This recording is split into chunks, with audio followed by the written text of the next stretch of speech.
Good morning, good afternoon, good evening, on oras ka man na nanonood. Magandang araw sa iyo, Yellow Bell, Jasmine, Orchid, Gerbera, or Santan. Now, in this video, tuturuan ko po kayo kung paano sinasagutan itong probability of an event.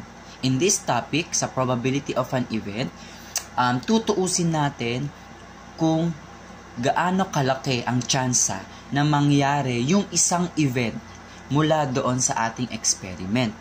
Pero bago yon, review muna tayo ng mga important terminologies in probability. Number 1, the word probability. Probability itself, it means simply how likely something is to happen. Okay? Next, experiment. This is the process that has a number of distinct possible outcomes in which the result cannot be predicted with certainty. Next, outcome, literally, it's just a possible result of the experiment. And then, the sample space, ito naman yung set of all possible outcomes. No? So, ililista lang natin lahat ng ating posibleng lumabas doon sa experiment na meron tayo. And then, the event, this is the subset of the sample space. Okay? So, let's start. Paano nga ba tinutuos or sinosolve ang tsansa or gaano kalaki or gaano kaliit ang tsansa ng isang event na mangyari? Okay? So, the formula for that is the probability of an event is equal to the number of the elements in an event divided by the number of elements in the sample space. Or, para mas madaling maintindihan, ayan yon. Yung P of E, that's read as the probability of an event. And then yung nasa numerator, yung N of E, ang basa natin dyan is number of favorable outcomes. Okay? Ibig sabihin ito, kung ilan ba yung inaasahan mong pwedeng lumabas mula dun sa event mo. Okay? And then yung N of S naman, that is the total number of all possible outcomes. Okay, para mas maintindihan natin, i-apply na natin siya sa isang specific situation. Okay? Number 1, ito yung example number 1 natin. In rolling a dice or a die, what is the probability of? Ano daw ang probability na pag nag-roll tayo ng die, we are going to get a number 3. So, gamitin natin yung formula ulit. P of E is equal to number favorable outcomes divided by number of all the possible outcomes. Ano ang probability na makuha natin ay number 3? Nakuha? Kaya papalitan natin yung letter E dito ng number 3. No? Bakit naging 1 yung N of E natin? Kasi, sa isang regular dice, isa lang naman ang ina-expect natin na number 3. Diba? So, very specific siya. No? And then, yung ating number of possible outcomes ay 6. Kasi nga, sa pag nag-roll ka ng die, there are total of 6. Kumbaga, para mas madaling intindihin, yung nasa taas, yung mas specific na kinukuha, yung nasa denominator o yung nasa baba is yung mismong general na kinukuha. Okay? Try natin si letter B. What is the probability of getting an even number? Ang magiging numerator nito, class, ay number 3 na. Kasi, class, ilan ba ang even number natin sa ating regular dice? Diba 3 lang? Ano-ano yung mga yon? 2, 4, and 6. And, based on your knowledge in elementary sa fractions, kapag ganyan yung itsura ng fraction natin, pwede natin siyang i-simplify pa or i-reduce to lowest term. Paano? We can divide the numerator and the denominator by the same number. Kakaroon tayo dyan ng 3 divided by 3 and 6 divided by 3. Ang probability of even number in rolling a die is equal to 1 over 2 or simply 1/2. So, punta tayo rito. Yan. Punta na tayo sa picking of regular deck of playing cards. Yung pinag-usapan natin nung nakaraan, yung ginagamit natin sa Tong Its, sa Lucky 9, ayan, sa mga ganyang laro. So, sabi sa problem, in picking a card in a regular deck of playing cards, what is the probability of the event? Letter A, picking a king. And letter B, picking a heart. Pero bago natin sagutan, recall muna natin kasi baka meron tayong student dito na hindi familiar sa itsura ng regular deck of playing cards, no? Yung hindi mahilig tumambay sa lamayan. Ito po sila. So, ito yung ating regular deck of cards. Meron tayong suits. Ang ating suits ay 4. Yung pinag-usapan natin, yung clubs. Ito yon. Next, meron tayong spades. And, meron din tayong, ayan, ano yung mga yan? Obviously, hearts yan. And, last one, we have diamonds. So, in total, we have 4 kinds of suits in a regular playing deck of cards. Now, meron din tayo dyang mga ace, then 2, 3, 4, 5, 6, 7, 8, 9, and 10. And then, this letter J stands for Jack. Then, yung Q is for Queen. And then, K is for Key. Ito yung summary ng ating cards. Meron tayong 13 cards per suit. Tapos, meron tayong 26 na black cards. Kasi nga, ang ating black dyan ay spade, tsaka yung club. Ito, yung clubs na to, tapos yung spade. So, tag 13 sila, di 26 yon. Kung 26 yung black, 26 din yung red cards natin, no? Then, meron tayong 12 na face cards. Ano yung mga face cards? Ito yon, sila Jack, Queen, King. Next, 36 naman yung ating number cards. Ano yung mga number cards? Yun lang yung kasama si 2 hanggang number 10. Hindi natin pwedeng isama yung ace sa number cards kasi hindi naman siya number. Na ace siya. Pero inire-represent niya si number 1 pero hindi pa rin siya number. Malinaw yon? And in total, 52 ang ating cards. Ito yung pinakatandaan nyo, yung 52. Kasi obviously, kapag nag-solve tayo ng probability ng picking sa regular deck of cards, automatic 52 yung ating denominator. Kasi yun yung total ng lahat ng posible nating makuha. Okay? Sige, balik na tayo sa ating example. Ayan. Punta muna tayo sa letter A. Sabi natin, 52 lahat ng regular deck of cards. So, expect mo na yung N of S mo, 52 ang iyong ilalagay. Ano yung ilalagay mo sa numerator mo dito sa N of E?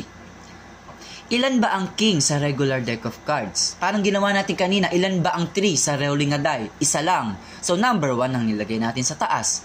O ngayon, ilan ang king sa regular deck of cards?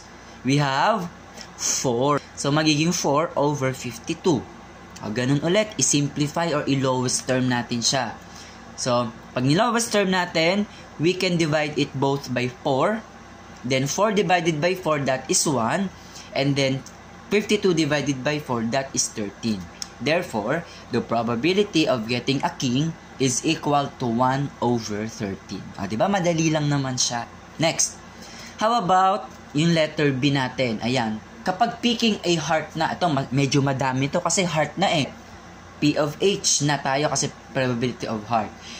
52 pa din ang denominator kasi card pa rin ang pinag-uusapan. Ngayon, ilan ba ang hearts sa regular deck of cards? Diba meron tayong 13 na total ng heart? Now, so pwede pa ba nating i-lowest term ang 13 over 52? Yes, pwede pa. We can divide it both by 13. 13 divided by 13 is equal to 1. 52 divided by 13 is equal to 4. That is why the probability of getting a heart is 1 over 4. Now, as of now, tingin ko naman medyo nauunawaan nyo na yung ating topic for today. So, sayang kasi ito sana ay pang first 5 natin. Kaso nga, dahil sa sobrang init, mas okay na safe tayo sa bahay, no? So, try natin ito. Ganito na lang ang gawin mo. Pwede mo siyang i-pause yung video, tapos try mo magsagot by your own para ma-practice ka rin. No, then i-reveal ko yung answer after basahin yung tanong. So, number 1, in picking a regular deck of playing cards, what is P of red or probability na red ang makuha mo? I'll pause the video. Now, the correct answer here is 1/2. Sir, bakit naging 1/2? Ilan ba ang red natin sa total? Diba? 26 divided by 52. Pwede natin siyang i-lowest term, i-divide by 26. Yung taas, 26 din yung baba. Magiging 1/2 na ang sagot. Okay? O, nakatama ka ba? So, sayang, dapat may math bill ka na ngayon, no? Try natin tong ikalawa. In picking a regular deck of playing cards, what is the probability of card? Meaning, ano daw yung chance mo na makuha mo ay isang card. Walang sinabi kung anong specific card, basta card lang ang makuha mo. Ano kaya ang magiging sagot? Medyo tricky ito ha. I-pause mo ulit. Now, the correct answer here is 52/52. Bakit? Kasi lahat naman sa regular deck of cards ay mga cards, 'di ba? Regardless kung anong suit, kung anong kulay, kung anong number or face card ba siya or whatsoever, 52 silang lahat. So, ang mangyayari rito, 52/52, pag sinimplify natin, simply equal to 1. Now, try natin ito. What is the probability na makuha natin ay 11 or number 11? Hindi 11 cards ha, number 11. Sige, pause ulit. Ano kayang sagot? Ito ang sagot dyan. 0/52. Kasi, sa regular deck of playing cards, wala naman tayong pinag-usapan na may number 11 doon. Diba yung number cards natin ay hanggang number 10 lamang. Nagigets? So, that's why 0/52, at pag sinimplify natin, so, ang probability na makuha natin na 11, obviously, is 0. Diba? Wala tayong chance na makuha natin ng 11. Okay? Malinaw tayo? So, it means, meron tayong nakuhang another concept from that. The probability of a sure event is always equal to 1. Tulad nung picking of a card. Now, at ang probability naman ng isang impossible event, ayun ang tawag natin doon na impossible event, is always equal to 0. Another example, ano ang probability mo na in rolling a die, makuha mo ay number 7. 0 din yon. Kasi hanggang number 6 lang naman ang dice natin. Impossible event din yon. Alam ko nauunawaan nyo na yung topic, pero discuss pa natin yung more examples na iba naman ang situation. Dito, meron tayong yan, si Kuya Will or color wheel. Ang tanong natin, in spinning the given wheel, ito yung may mga colors, no? What is the probability na blue ang makuha natin? Tignan mo yung spinning wheel. Ilan ba ang blue natin? Isa lang, di ba? So, ang magiging sagot dyan, 1/6. Ganun lang kadali. And what is the probability of blue or yellow? Sir, paano yan? May or na. Ganito. Since may or na tayo, meaning, hindi lang blue ang ina-expect nating maging sagot or maging outcome. Pati na rin si yellow. Therefore, magiging 2/6 is equal to 1/3. Okay? Dinivide to sa 2. 2 divided by 2, 1. 6 divided by 2, 3. That's why. Nakuha? Sige. Another example tayo para mas maintindihan natin. Punta tayo sa mga marbles. Halimbawa, may mga marbles ka. Then sa mga marbles mo, 4 ang blue, 3 ang red, 6 ang yellow. Ano daw ang probability na maambunot mo or makuha mo ay red na marble or isang red na marble? Sir, paano gagawin dyan? Di ang gagawin mo muna, alamin mo ilan ba yung red na marbles? 3 lang, di ba? Ngayon, ilan ang total ng marbles? 4 plus 3 plus 6. That is 13. Tama? So, the probability of red marble is 3/13. Ganun kasimple. Another one. What is the probability of blue or yellow? Ito, inulit lang natin kanina, may or ulit. Ilan ba ang blue? 4. Ilan ba ang yellow? 6. So, 4 plus 6, 10. 13 pa din naman yung marbles, diba? So, 10/13. Clear? Alam ko, clear na, no? Sige. Ito yung tinutukoy ko sa inyo na activity. Ayan. Paki-pause. Find the probability of the following events. So, ito yung number 1. Probability ng yellow sa ating spinning wheel. Bigyan ko kayo ng hint sa number 1. Tigda 2 ang kulay natin dyan. Okay? And then, number 2, ito ang basa dyan, probability of greater than 6. Ano daw ang probability na greater than 6 yung makuha mo sa rolling a die? So, i-pause. Then, sagutan by your own. Punta kayo sa GC natin pagkatapos yung sagutan, doon ko i-reveal yung sagot sa 1 to 5. I-check nyo by your own din kung tama ba ang nakuha ninyo. Okay? So, that's all. Thank you for watching and for listening to our video lesson for today. Keep safe everyone. Stay hydrated. Okay? So, bye-bye. Thank you.